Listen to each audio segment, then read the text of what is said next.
What is up, everybody? It is me, the anti-hero, John Anthony Chihak Soltero. I'm here with another breakdown. Um, I can't get enough of these wrestling figures, and this is a figure that I picked up um, in November, ironically at a show where I caught COVID. So it's just looking at it kind of like a little bittersweet, but it's one of the coolest, not just wrestling figures, but action figures that I've ever seen and ever owned.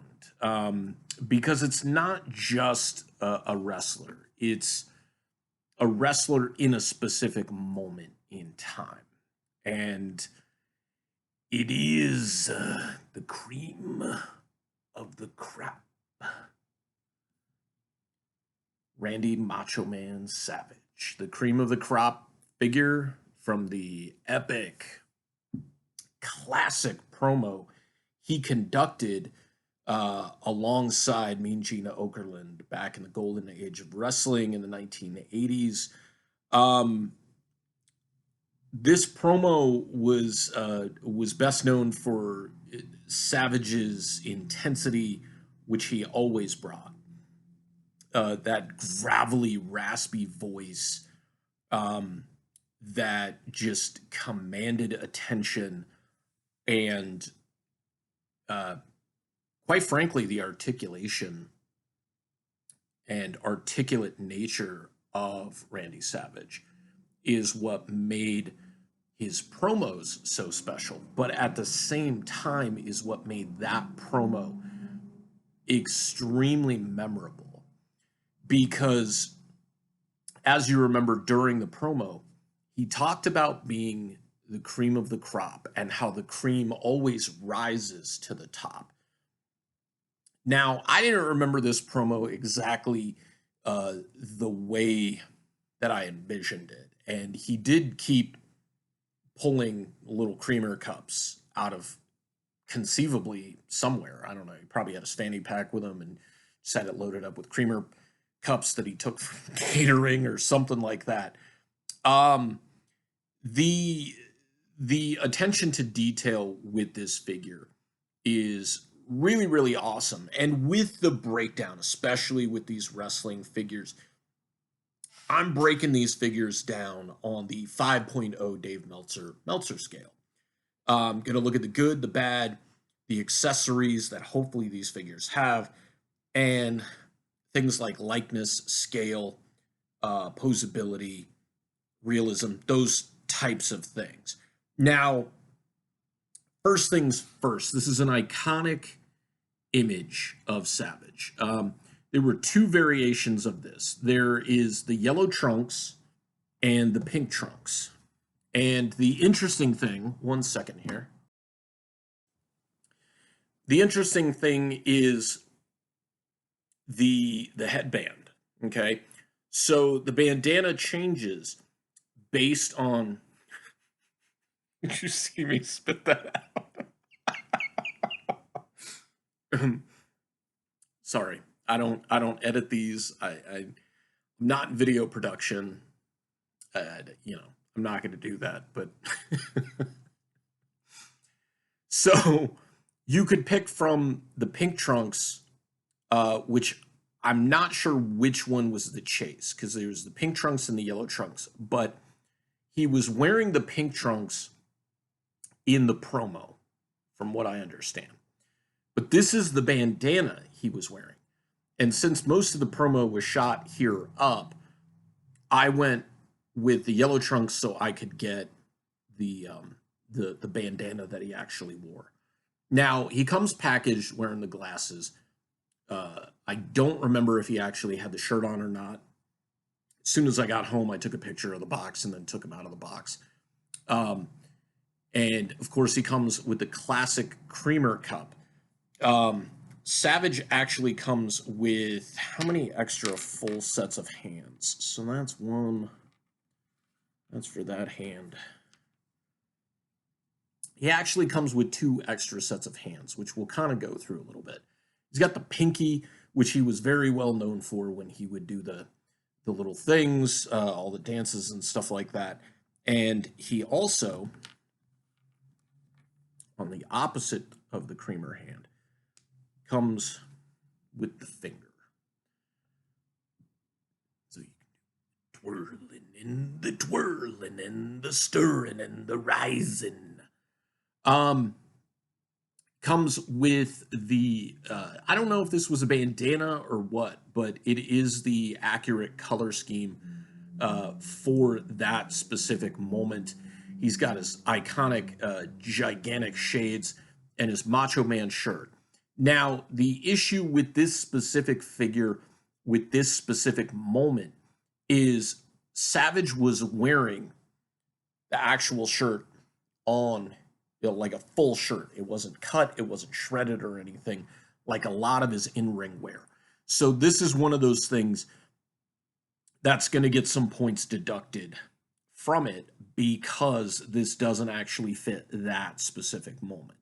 The nice thing is that this is a really nice mini silk screening image that gets a lot of accuracy with the classic Savage piece. You got the big, bold, probably impact font that just says Macho Man. You get the glasses, and there's no skimping on the detail here, which is really nice. You get the imagery inside the lenses of the glasses of Savage's face and him pointing, which is totally cool because that's what you got with those shirts.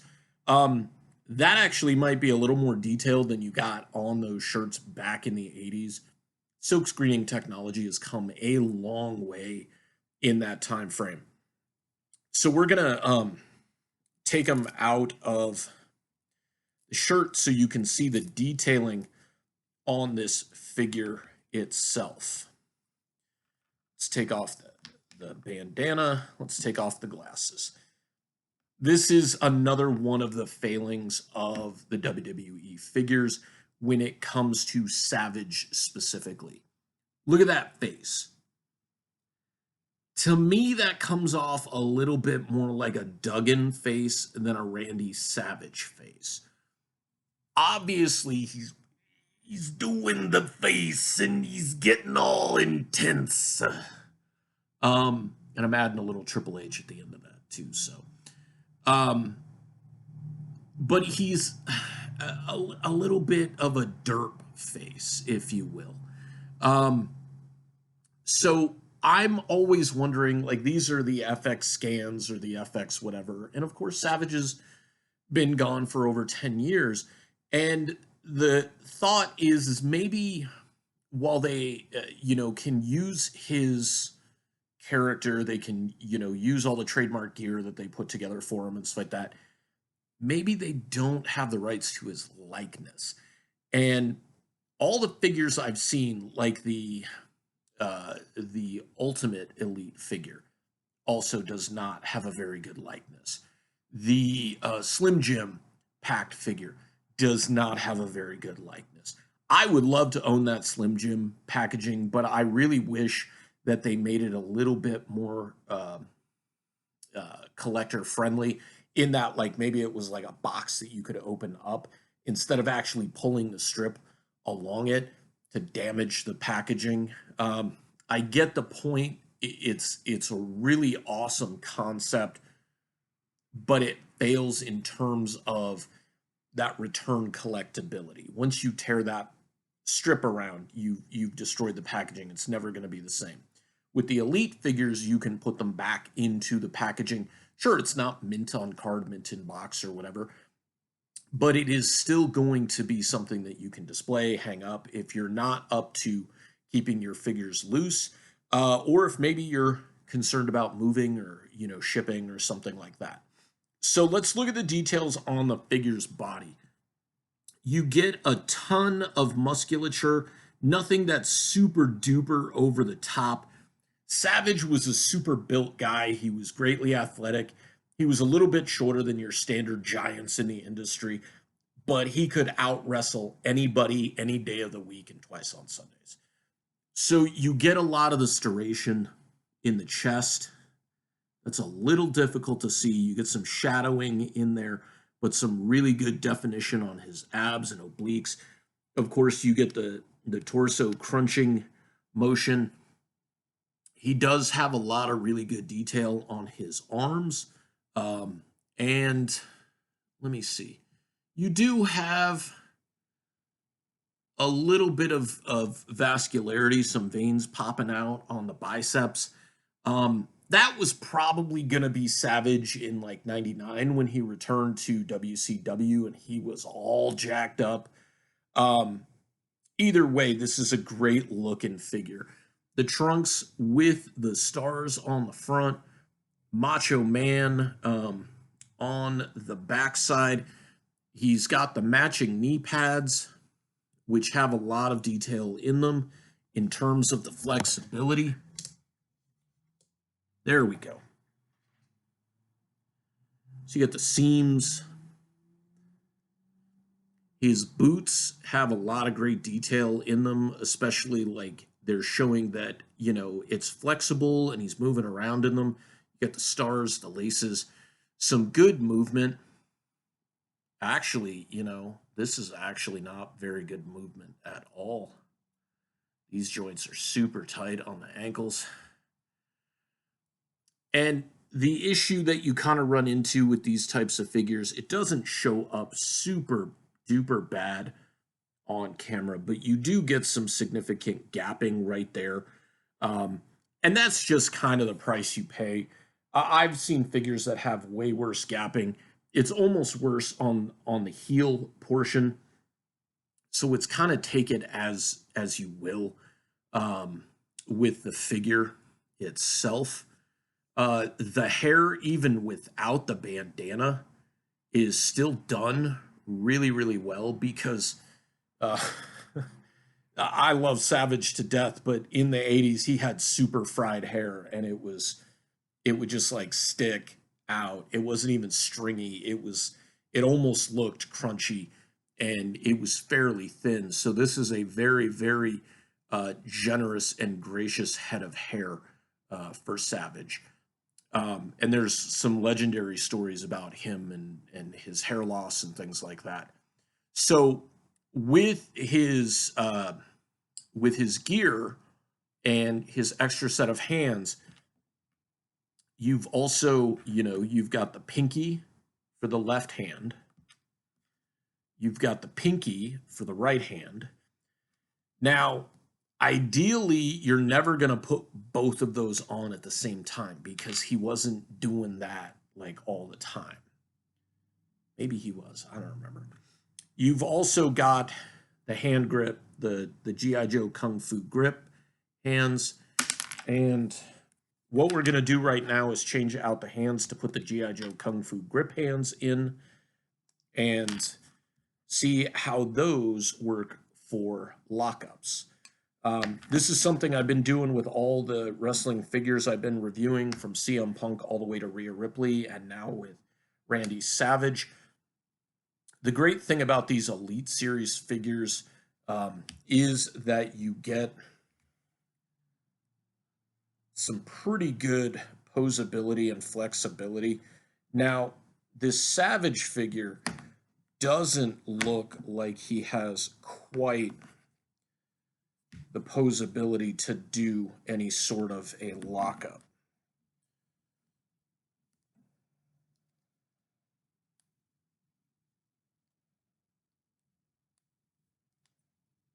And what do you know? I stand corrected. He can kind of do a little bit of a lockup. It looks a little awkward. The way I do the lockups is when you have those two G.I. Joe Kung Fu grips, you don't go through the thumbs because they'll click and it'll be harder to get through. So always take it from the pinky side and then slide them into place. Usually going to be easier for you then. Slide them out the exact same opposite way towards the pinky. The hands are really well detailed. You've even got fingernails that show up. He's got the veins in his hands from all the intensity from lifting weights and everything. The figure's not going to be super duper posable. you only have a single joint in the elbows. You do have the swivel right around the tricep, but not in the middle of the tricep. So that's going to limit where you can put the arm in terms of those poses. And if he had that double joint, he would pull in even more, and being able to get those lockups or rearing back to do like a chop would look a little bit better. The legs on this figure are pretty nice. They are to scale, like he's not super overly top heavy with thin legs. Savage had some great leaping ability, even to the end of his career in the late 90s in WCW. The guy could drop an elbow like nobody's business. There's like 3 guys who are known for their elbow drops. You had Shawn Michaels, who probably had the weakest elbow drop of all of them. You had Randy Savage, who probably has the second best elbow drop. And if they ever make an Elite Series style Perry Saturn figure, that's the dude who he literally dropped an elbow from the heavens in, what was it, High Incident, where he climbed up on the scaffold and just sat on the edge and fell and dropped an elbow onto Terry Gordy like some 20 feet below, almost killing both of them. But this figure is a great addition. If you can get him for a good price, I would highly recommend picking him up. One of the bonuses to this is with a lot of the wrestling figures, when they come with a headwear accessory, the headwear looks really awkward when you put it on, specifically like the John Cena figures and the Undertaker figure, because the hats usually fit like way big and there's this big thick edge for the hat, especially if it's a baseball cap, and it just looks kind of awkward. With this, it's not, excuse me, with this, it's not that bad. It looks pretty decent. It fits pretty snugly. And then when you add the accessory of the sunglasses, there's the little gap in the hair that allows these glasses to sit really nice and tight and meet up with the headband or the bandana itself.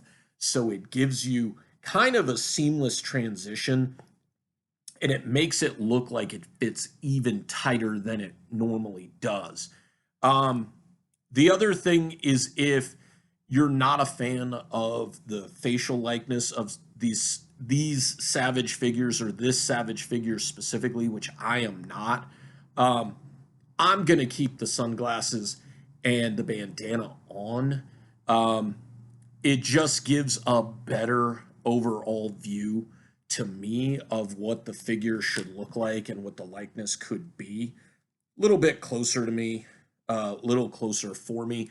I wish they had gotten the brow a little bit better, and maybe some veins popping out of his neck, because that's really where Savage like emphasized his voice.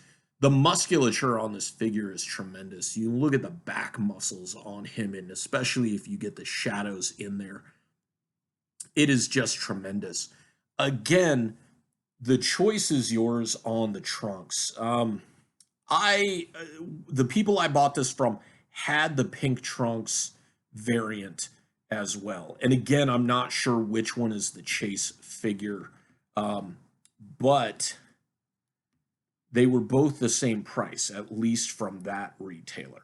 So if you can find both of them at the same price, I would suggest getting whichever one you like better. Like I said, I chose this one because the headband is more accurate for that specific figure. If you buy both of them, then you can get them in the pink trunks, and then you can put this headband on that figure itself.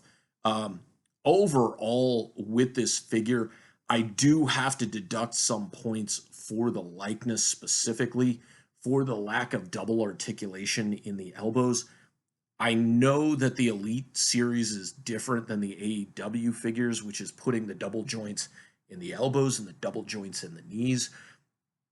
but this is more, to me, it's a combination of articulation and detail. If you put too much articulation in a figure, you run the risk of destroying that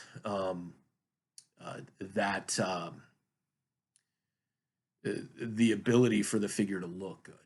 If you don't put enough articulation in the figure, it's just basically a statue. Um, so to each their own and what they want and collecting the figures that they like. Um, the I love this figure, but again, specifically because the shirt is not fitted to his shoulders and it's shredded more like his ring gear and the likeness, I'm gonna have to dock this figure a couple of points, more so than I am for the articulation. And so, as much as I would love to give this figure a 5.0 perfect Meltzer score, I'm going to have to go with 4.5 stars. I feel like that's being really generous considering the miscues on the shirt and the fact that I have no idea why they can't get a likeness of Randy Savage correct. You get Hulk Hogan correct, you get The Undertaker correct, you get Triple H correct. Why are you failing to get the likeness of the single greatest wrestler from the golden era correct?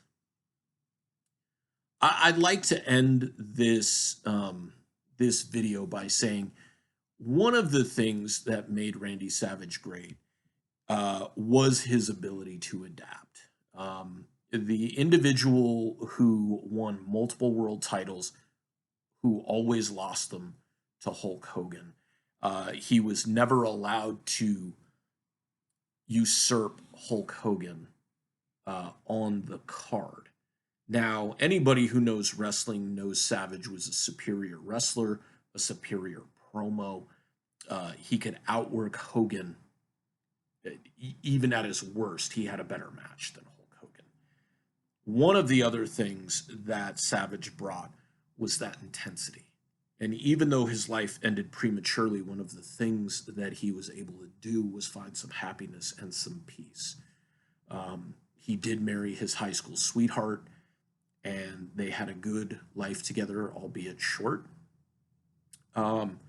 So, in doing so, one of the things that we can be reminded of by some of our heroes who've gone through some really rough times with his divorce from Miss Elizabeth, having to kind of be in the shadow of Hulk Hogan and a lot of that animosity that happened over the years and not letting him be the top guy even when he was the top guy.